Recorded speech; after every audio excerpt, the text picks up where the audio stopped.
말씀을 같이 살펴보겠습니다. 오늘 제목은 기대하라입니다. 같이 따라 볼까요? 기대하라. 다시 한번 해보겠습니다. 기대하라. 오늘은 대림절 첫 번째 주일입니다. 여러분, 대림절은 예수 그리스도의 오심을 기대하며 기다리는 절기입니다. 그냥 기다리는 것이 아니라 기대 가운데 기다리는 절기가 대림절입니다. 예수님께서는 2000년 전에 베들레헴 마구간에 오셨습니다. 우리의 죄를 위해서 십자가 달려 돌아가셨고 무덤에 묻히셨으나 부활하셨습니다. 그리고 12제자에게 나타나시고 500여 명의 사람들에게 나타나셨습니다. 그리고 하늘로 승천하셨습니다. 그 주님께서는 이 땅에 다시 오실 것이라 말씀하고 있습니다. 대림절은 다시 오실 예수님을 기다리는 절기입니다. 우리만 기다리는 것이 아니라 2000년 전에 초대교회 교인들, 그들도 예수님의 오심을 기다렸습니다. 그 흔적이 요한계시록 제일 마지막 부분에 이렇게 남아 있습니다. 요한계시록 22장 20절 화면을 보면서 같이 한번 읽어보겠습니다. 시작. 이것들을 증언하신 이가 이르시되 내가 진실로 속히 오리라 하시거늘 아멘. 주 예수여 오시옵소서. 아멘. 이런 표현이 나오죠. 아멘. 주 예수여 오시옵소서. 따라해 볼까요? 아멘. 주 예수여 오시옵소서. 다시 한번 따라해 볼게요. 아멘. 주 예수여 오시옵소서. 이 말은 마라나타라고 하는 아람어를 번역한 것입니다. 아까 우리가 대림절 찬양을 불렀지 않습니까? 참 특별한 곡인데요, 우리 교회에서 부르는 찬양으로 작곡돼서 우리가 작년에도 부르고 올해도 부릅니다. 주여 주여 주 오실 날 기다립니다. 마라나타 마라나타 촛불 밝힙니다. 여러분들 앞에 강대상 앞에 보면 우리 초가 놓여져 있고 초 하나가 불이 밝혀져 있죠. 촛불을 밝힌다는 것은 어떤 의미입니까? 기다린다는 거예요. 예수님 오심을 기다린다는 것입니다. 등불을 준비했던 10명의 처녀들처럼 신랑을 기다리는 마음으로 촛불을 켜고 예수님 오심을 기다립니다. 마라나타, 아람어인데 그것을 풀어서 번역하면 주 예수여 오시옵소서라고 하는 말입니다. 초대 교인들은요, 우리처럼 이렇게 예배로 모이면 늘 이것을 같이 소리치며 외쳤던 것 같습니다. 주 예수님 어서 오십시오. 마라나타, 우리가 주님을 기다립니다. 주님 오십시오라고 외치며 늘 예배에 동참했다고 생각됩니다. 그러면 왜 초대 교인들은 왜 마라나타라고 소리쳤을까요? 왜 주님 오십시오라고 그렇게 소리치며 살았을까요? 주님의 구원의 역사가 너무도 필요했기 때문입니다.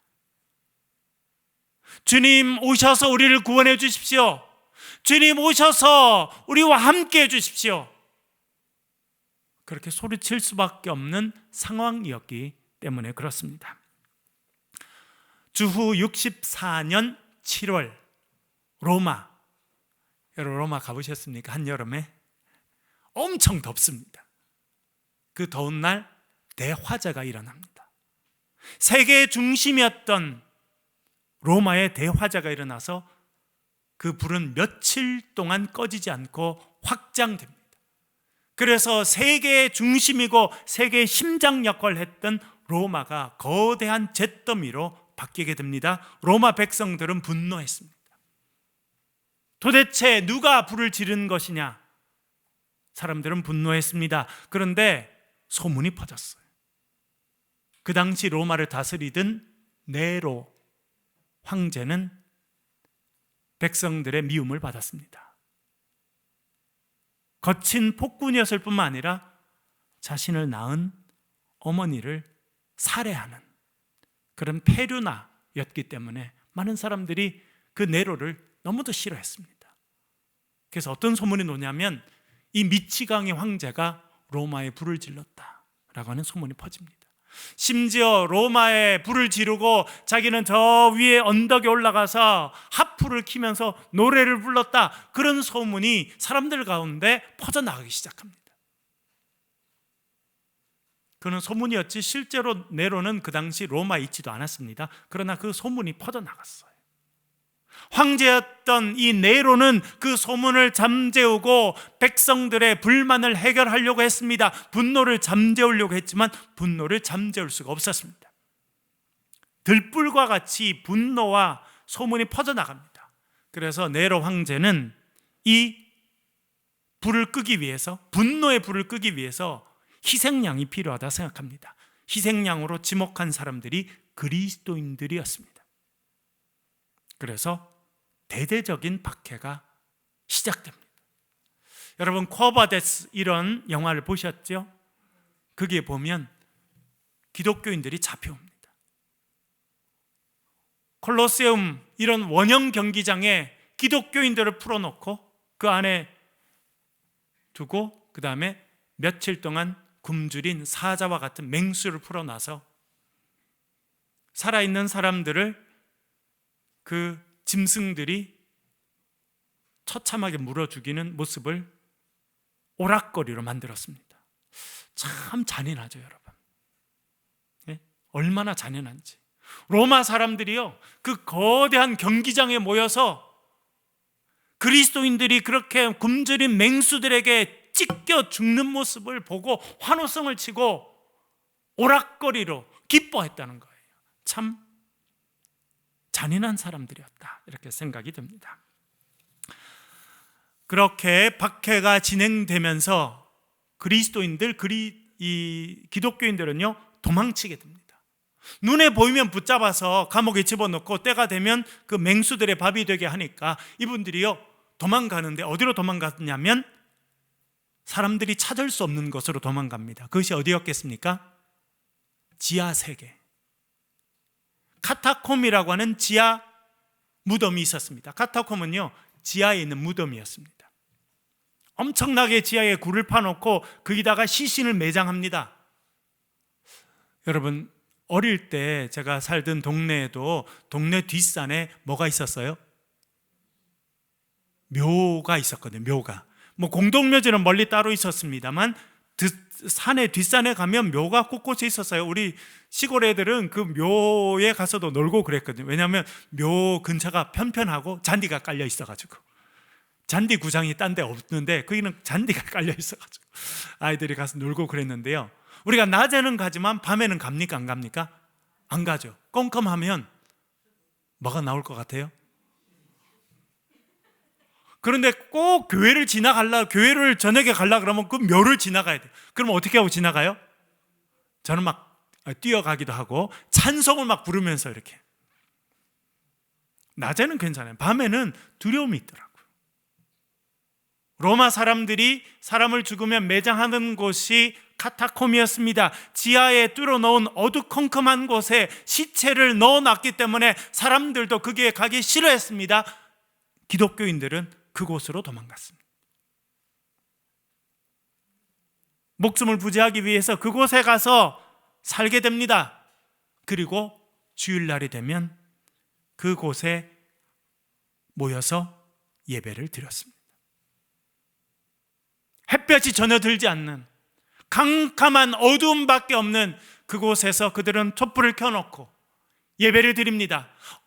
박해자들이 언제 와서 자기들 붙잡아 갈지 모르는 그런 극한 어려움과 환경 가운데서도 초대 교인들은 모였습니다. 그리고 오늘 우리가 읽은 말씀처럼 마라나타, 주님 오시옵소서, 오셔서 우리를 구원해 주시고 오셔서 우리를 위로해 주시고 이 척박한 환경 가운데서도 살아갈 수 있는 꿈과 희망을 주시옵소서라고 노래했습니다. 여러분, 로마에 가면 지금도 그 카타콤 유적지가 남아 있습니다. 저도 가본 적이 있는데 얼마나 어둡고 침침한지. 미로죠. 수백 킬로미터, 다 연결하면 수백 킬로미터가 될 만한 엄청난 지하의 동굴이 있는 그곳에 흩어져 살았던 거예요. 그리고 주일이 되면 같이 모여서 예배를 드렸습니다. 마라나타, 주님 오시옵소서. 내 삶에 은혜를 주시고 세상에 빛이신 주님, 우리의 삶에 희망의 불을 주십시오. 은혜를 베풀어 주십시오. 이 힘들고 어려운 세대를 이어나갈 수 있는 힘을 주십시오라고 노래했던 그곳이 카타콤입니다. 그들이 모여서 마라나타, 주 예수여 오시옵소서라고 소리쳤던 것입니다. 어떻게 되었습니까? 처참하게 핍박받았지만, 그래서 짐승의 밥이 되고 순교하게 되었지만 복음은 계속 번져갑니다. 313년 콘스탄티누스, 그 당시 로마의 황제는 결국 기독교를 로마의 공식적인 종교로 인정하게 됩니다. 너무나 많은 사람들이 기독교인이에요. 핍박을 받았지만 기독교인으로 자신이 살고, 또 특별히 그 당시는 어떤 말이 있었냐면 며느리를 얻으려면 기독교인을 얻어라 그랬다는 거예요. 왜? 기독교인 며느리는 보장된다는 거예요. 정결하고 순결하고 깨끗하고 바른 정신과 삶을 가지고 있는 사람이 기독교인이니까 며느리를 얻으려면 기독교인을 얻으라 그랬다는 거예요.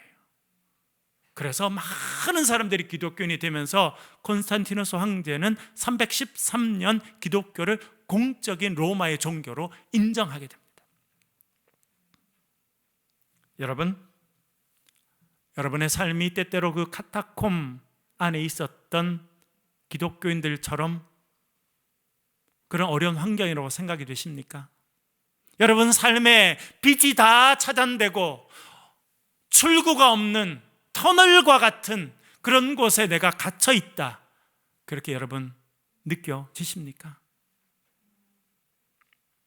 그렇다면 여러분, 초대교인들이 소리쳤던 마라나타, 주님 내 삶에 오시옵소서, 이것이 저와 여러분의 고백이 되실 수 있기를 간절히 바랍니다. 그 초대교회 카타콤 지하 무덤에서 살면서 예배드렸던 그들은 주님 오심을 기다렸습니다. 주님의 구원의 소식, 구원의 손길이 자신들의 삶에 임하기를 기다렸습니다. 그런데 역사를 더 뒤로 올라가면 그처럼 주님의 구원의 역사를 간절히 기다리던 사람들이 있었습니다. 그들이 애굽에 있던 히브리 민족 이스라엘 사람들이었습니다. 여러분, 우리가 창세기를 읽어보니까 제일 마지막, 창세기 마지막에 큰 역할을 하는 요셉이 나오죠. 요셉이 처음에는 종으로 팔려가서 종으로 살게 됩니다만 나중에는 애굽에 뭐가 됩니까? 총리 대신이 되죠. 그래서 아버지를 모셔옵니다. 가나안 땅에 있는 아버지를 모셔옵니다. 이 요셉이 어느 정도 인정을 받았냐면 이 애굽의 왕인 바로가 자신이 타던 마차를 보내줍니다. 얼마나 좋은 마차였겠습니까? 그 당시 초강국이 애굽이었는데 애굽 왕이 타는 마차를 보내서 이 요셉의 아버지와 형들을 모셔오게 합니다. 그처럼 화려하게 애굽에 도착합니다만 시간이 지납니다. 요셉이 죽게 되고 많은 시간이 지나게 되자 이 이스라엘 백성들, 히브리 민족들은 종이 됐습니다. 처참한 종이 됐어요. 여러분, 우리도 일제시대를 지났죠?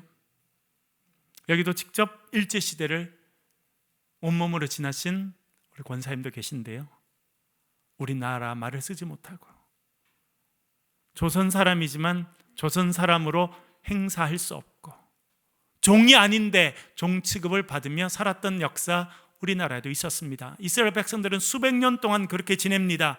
얼마나 고통스러운지. 그들이 해야 될 일은 흙을 모아와서 물을 부어서 그것을 반죽을 해서 벽돌을 굽는 거예요.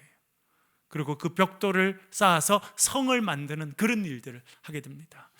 저도 이스라엘에 가서 고고학 발굴 팀에 들어가서 고고학 발굴을 한 적이 있는데요, 여러분, 그 당시 만드는 흙으로 만든 그런 벽돌들은 뭐 30cm, 50cm 이 정도 폭이 아니라 2m, 3m, 5m 이 정도로 넓게 해야 위로 올라갈 수 있기 때문에 엄청나게 많은 벽돌을 계속 쌓아 올려야 됩니다. 얼마나 힘든 일이었겠습니까? 그런 중노동 가운데 고통을 받는 백성들이 이스라엘 백성들, 히브리 민족들이었습니다. 그들이 얼마나 힘들었는지 고통 가운데 하나님께 부르짖게 됩니다. 출애굽기 2장 23절 한번 읽어보겠습니다. 이렇게 말합니다. 같이 읽어보겠습니다. 시작. 여러 해 후에 애굽 왕은 죽었고 이스라엘 자손은 고된 노동으로 말미암아 탄식하며 부르짖으니 그 고된 노동으로 말미암아 부르짖는 소리가 하나님께 상달된지라. 아멘. 종살이 하는 거예요. 자기 스스로 그 종에서 벗어날 수 있습니까? 없습니다. 여러분, 우리나라도요, 일제시대 가운데서 우리의 말과 글과 우리의 정신까지도 다 박탈당하는, 그리고 우리의 누이들은 또 끌려가서 몹쓸 짓을 당하고, 우리의 젊은이들은 징용으로 끌려가서요, 남태평양 이름도 모르는 그 섬에 가서 비행장 닦는데 동원됐어요. 그리고 미군들이 쳐들어오면 조선 사람들부터 먼저 죽였습니다. 일본 사람들이 조선 사람들 죽였어요. 그런 처참한 역사가 우리의 삶에도 있었습니다. 우리 힘으로 해결할 수 없었어요. 결국은 일본이 패망하고 연합군이 도와줘서 승리가 있었지 않습니까? 이스라엘 백성들도 자기들의 힘으로 이 종의 상태에서 벗어날 수가 없었습니다. 그래서 그들이 한 일이 있었어요. 그건 뭐라고 성경이 말합니까? 고된 노동으로 말미암아 하나님께 부르짖었다, 탄식하며 부르짖었다, 그렇게 말합니다. 여러분들도 느끼실 때 나도 애굽에 있던 이스라엘 백성 같으다, 내 힘으로 해결할 수 없는 문제 앞에 있다 생각되거든 하나님께 나아가서 부르짖을 수 있기를 간절히 바랍니다. 하나님은요, 그걸 원하세요. 하나님 우리를 사랑하셔서 우리가 어떤 형편 가운데 있는데 돌아보시고 우리를 도와주시는 분이시지만 성경은 우리에게 말씀합니다. 우리가 하나님께 부르짖어야 된다는 거예요. 하나님께 나아가서 탄식하며 부르짖을 때 하나님께서 그 부르짖음을 들으셨다고 말씀하고 있습니다. 여러분, 삶에 답답한 문제가 있고 해결할 수 없는 어려움이 있다면 주님 앞에 나아가서 기도하시길 바랍니다. 하나님께서 우리의 부르짖음을 들어 응답해 주실 줄로 믿습니다. 그렇게 애굽에서 고통당하던 백성들이 부르짖었습니다. 그랬더니 하나님께서 어떤 일을 하십니까? 출애굽기 2장에 보면 그들이 부르짖었다고 나옵니다. 3장에 딱 가니까 하나님께서 누구를 부르십니다. 누구를 부르세요? 모세를 불러서 모세를 보내십니다. 그가 양을 치면서 호렙산에 도착했습니다. 주님께서 떨기나무, 불붙는 떨기나무 사이에 나타나셔서 모세에게 말씀하십니다. 모세야, 네가 선 곳은 거룩한 땅이니 너의 발에서 신을 벗으라 말씀하십니다. 그리고 모세를 부르세요. 그리고 모세를 고통받던 애굽에서 고통받던 히브리 민족에게 보냅니다. 이스라엘 백성들에게 보내요. 여러분, 이것은 참 중요한 것을 알려줍니다. 우리가 하나님께 부르짖으면 하나님께서 응답하세요. 응답하시는 방법이 뭐냐면 모세를 보내주신다는 거예요. 1900년대 초반 조선 땅은 아주 혼란한 시기였습니다.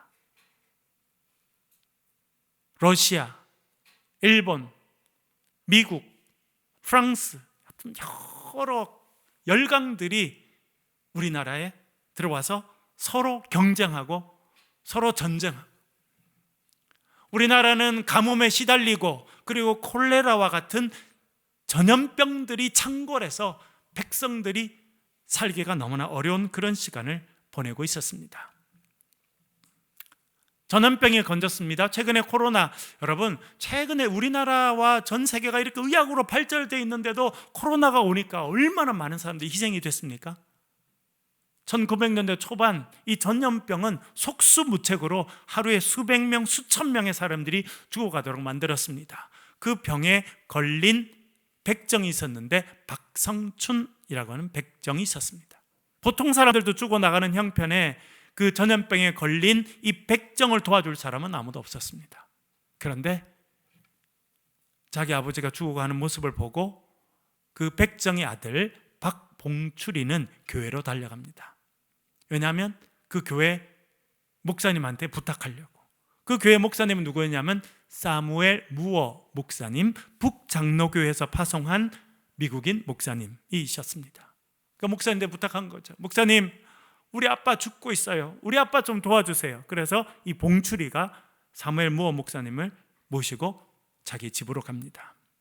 사무엘 무어 목사님 그 백정의 집에 열이 나서 이제 죽어가고 있는 그 백정을 보고 본인이 해결할 수 없다는 걸 알게 됩니다. 그래서 친구 선교사 한 명을 데리고 옵니다. 그분은 캐나다에서 오신 에비슨 선교사라고 하는 의로 선교사를 데리고 오게 됩니다. 에비슨 선교사는 그 당시 제중원의 원장님이었습니다. 그리고 그 당시 고종 황제의 주치의였습니다. 그 에비슨이 제중원 원장님이 와서 이 박성춘이라고 하는 백정을 보고 진료해주고 약을 주고 치료해줍니다. 여러분, 저는 그 사건을 여러 번 말씀드렸는데 참 교회에서만 가능한 일이다 생각됩니다. 그리고 제가 그렇게 생각해봐요. 만약 그 에비슨 선교사가 조선 사람이었으면 처벌받았겠다. 그렇잖아요. 황제의 주치인데, 고종 황제의 주치인데 백정을 만졌으니, 그리고 백정 만진 손으로 다시 고종 황제를 치료했으니 처벌 안 받았겠습니까? 에비슨 선교사님, 우리 처음에 오셨던 선교사님들은요, 황제나 백정이나 하나님 앞에 똑같은 생명이다라고 하는 확신에 변함이 없었어요. 그것이 세상을 바꾸는 역사를 만들어가는 겁니다. 여러분, 우리나라에 얼마나 차별이 많습니까?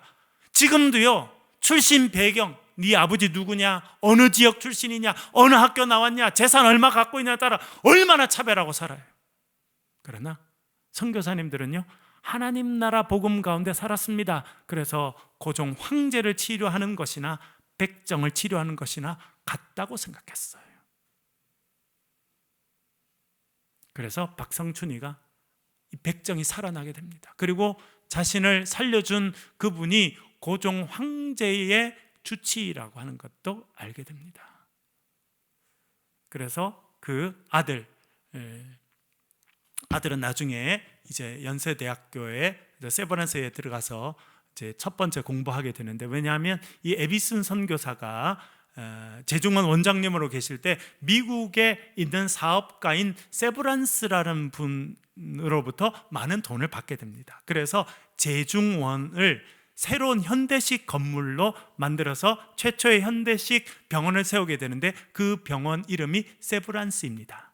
돈을 많이 내신 분의 이름을 따서 세브란스로 만들었죠. 여러분, 지금도 신촌에 가면 엄청나게 큰 세브란스 병원이 있는데 그렇게 시작된 것입니다. 그래서 세브란스 의과대학이 시작되는데, 거기 1기 졸업생이 이 백정 박성춘의 아들 박봉출입니다. 나중에는 이름을 박서양이라고 바뀌게 되는데, 그는 백정의 아들이었어요. 그러면 평생 백정으로 살아야 됐지만 그는 하나님의 은혜로 그 세브란스 의과대학 1기 졸업생이 되고요, 그리고 그는 우리나라 최초의 외과 의사가 되고 세브란스 의과대학의 교수가 됩니다. 천지개벽이 일어난 거죠. 백정의 자식이 우리나라 최초의 외과 의사가 되는 그런 역사가 있었다라고 하는 것입니다. 여러분, 어떤 그런 기대가 있으면 좋을 것 같아요. 여러분, 살아보니까 어떤 게 있으면 살 수 있습니까? 나는 가난하고, 나는 못 배우고, 나는 이렇게 살아도, 나는 백정으로 살아도 우리의 자식이 외과 의사가 되고 대학 교수가 될 수 있다고 하면 얼마나 희망 가운데 살 수 있겠습니까? 우리나라 복음이 전해져서 선교사님들이 헌신하면서 그런 역사가 이루어져서 중국이 기침만 하면 몸살 알아야 됐던 이 조그마한 한반도가 세계 10대 경제 강국으로 성장하는 그 원인, 그 가장 밑바탕에는 그런 정신이 있는 거예요. 여러분, 잘못하면 우리는 다시 조선시대로 돌아갈 수도 있습니다. 계층 간의 이동이 너무 어려운 시대가 됐어요. 자식들이 부모님의 경제 상태에 따라서 삶이 정해질 수도 있다, 그런 생각들을 지금 많은 사람들이 하고 있습니다. 너무나 안타까운 일이죠. 여러분, 우리가 예수 그리스도의 복음으로 다시 무장하는 역사가 우리 가운데 있기를 간절히 바랍니다. 그래서 선교사님들이 오셔서 하셨던 그 일들이 이제 옛날 일이 아니라 다시 우리를 통해서 이루어지는 그런 놀라운 역사가 저와 여러분 또한 우리 교회를 통해서 이루어질 수 있기를 간절히 축원합니다. 기대하는 것입니다. 대림절은 무엇이냐? 기대하는 거예요. 예수님 오시길 기대하고 하나님의 역사가 이루어지기를 기대하고 우리 가운데 새로운 구원의 역사가 이루어지기를 기대하는 것입니다. 오늘 본문 말씀 43절 우리 넘어가서 한번 읽어보겠습니다. 읽었던 본문 43절, 여호수아 21장 43절 말씀 한번 띄워주시고요. 한 두 번 갔으면 있는데 43절 같이 한번 읽어보겠습니다. 읽겠습니다. 시작. 여호와께서 이스라엘의 조상들에게 맹세하사 주리라 하신 온 땅을 이와 같이 이스라엘에게 다 주셨으므로 그들이 그것을 차지하여 거기에 거주하였으니 아멘. 하나님께서 모세를 부르십니다. 뭐라 말씀하시냐면 내가 그들의 부르짖음을 들었다. 내가 내려가서 그들을 이 땅에서 건져서 젖과 꿀이 흐르는 땅, 광대한 땅, 아름다운 땅으로 인도할 것이다 말씀하십니다. 그리고 여호수아는 뭘 보여주냐면 그 말씀이 얼마나 구체적으로 이루어지는지를 보여주는 말씀이에요. 여러분, 출애굽은요 위대한 구원의 사건입니다. 그러나 제가 복음 노트를 통해서 몇 번 말씀드린 것처럼 애굽에서 나왔다고 구원이 완성된 게 아니에요. 그것은 구원의 시작입니다. 출애굽의 시작이에요. 애굽 땅, 종되었던 땅에서 떠난 것은 시작이에요. 뭐가 완성입니까? 이제 젖과 꿀이 흐르는 땅, 가나안 땅을 차지하고 그게 정착하는 것으로 출애굽의 구원 역사는 완성됩니다. 그 완성을 증언하고 있는 것이 여호수아서 전체입니다. 제가 이번에 자세히 봤더니 여러분 토요일 어제까지 여호수아 다 묵상했죠? 여호수아 몇 장으로 되어 있던가요? 네, 잘 읽으신 분은 아주 큰 소리로 말씀하시네요. 24장이에요. 제가 자세히 봤는데 기가 막힌 게 있어요. 그건 뭐냐면 1장부터 12장까지는 그 가나안 땅을 차지하는 역사입니다. 여리고 성을 무너뜨리고 아이 성을 차지하고 각 지역을 차지하는 이야기가 딱 절반 1장부터 12장까지 되어 있습니다. 13장부터 24장까지는 무슨 이야기 들은가요, 여러분? 땅을 분배하는 거예요. 유다 지파는 어느 성읍을 차지했고 거기 이름이 뭐고 이렇게, 베냐민 지파는 뭘 차지했고, 지루할 만큼 길게 차지한 땅과 그 목초지, 그런 것들을 다 이야기하고 있습니다. 그래서 이런 이야기를 왜 이렇게 길게 했을까 생각해 보았는데요, 제가 깨닫게 된 게 있어요. 그건 뭔지 아세요, 여러분? 하나님의 말씀이 얼마나 구체적으로 이루어지고 성취되는지를 알려주는 말씀이더라고요. 내가 젖과 꿀이 흐르는 땅으로 너희를 데려가서 너희를 거기에 거주하겠다, 하나님 말씀하셨는데 그 말씀이 얼마나 구체적으로 이루어지는지, 얼마나 지파별로, 그 지파 안에 있는 가족별로 이루어지는지를 증언하고 있는 것이 여호수아서구나, 제가 이번에 깨닫게 됐습니다. 여러분, 하나님의 말씀은 말씀으로 끝나는 것이 아니라 우리의 삶에 구체적으로 이루어지는 능력의 말씀인 줄로 믿습니다. 45절, 우리가 읽었던 45절 한 번 더 읽어보겠습니다. 이렇게 말씀합니다. 읽겠습니다. 45절 시작. 여호와께서 이스라엘 족속에게 말씀하신 선한 말씀이 하나도 남음이 없이 다 응하였더라. 할렐루야. 뭐라 말씀하십니까? 여호와께서 이스라엘 족속에게 말씀하신 선한 말씀이 하나도 남김이 없이 다 어떻게 됐다고요? 응하였다. 무슨 뜻입니까? 이루어졌다는 거예요. 성취됐다는 것입니다. 여러분, 하나님께서 우리에게 주신 약속의 말씀은 하나도 남김없이 이루어지게 될 줄로 믿습니다. 그것을 기대하며 살아가실 수 있기를 간절히 바랍니다. 하나님 말씀이 내 삶에 이루어지고 어두운 터널과 같은 내 삶에 하나님의 구원의 빛이 비칠 것을 기대하며 살아가는 아름다운 대림절 되실 수 있기를 주의 이름으로 간절히 축원합니다. 기도하겠습니다.